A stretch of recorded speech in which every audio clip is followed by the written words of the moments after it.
You think you can walk all over me because of your money? Emma Sullivan thought, watching him from across the room. No one dared speak up against Robert Langston, the billionaire who owned half the city, a man who seemed to have everything at his fingertips.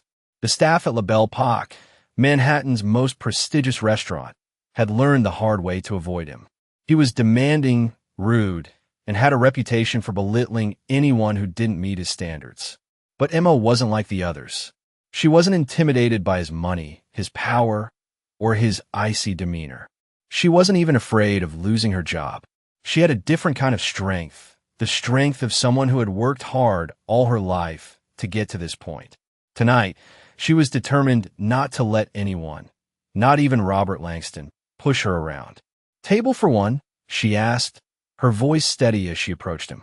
Robert barely looked up, tapping on his phone as if she were nothing more than a shadow in his world.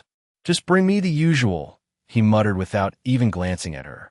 His tone was dismissive, as if she were an object rather than a person. Emma took a deep breath.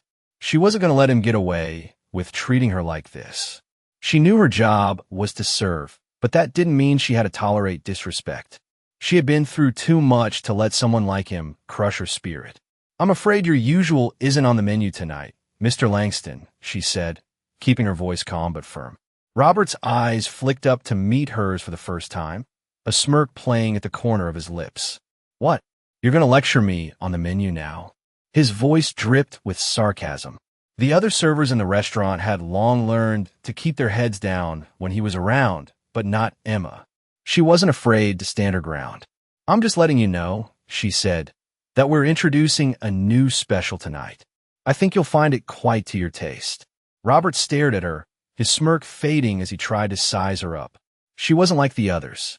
There was something about the way she stood there, calm, unbothered, not the least bit intimidated. "Fine," he said after a long pause, clearly trying to assert some control over the situation. "But it better be good." Emma nodded, turning on her heel to leave, but not before catching the glint of curiosity in his eyes.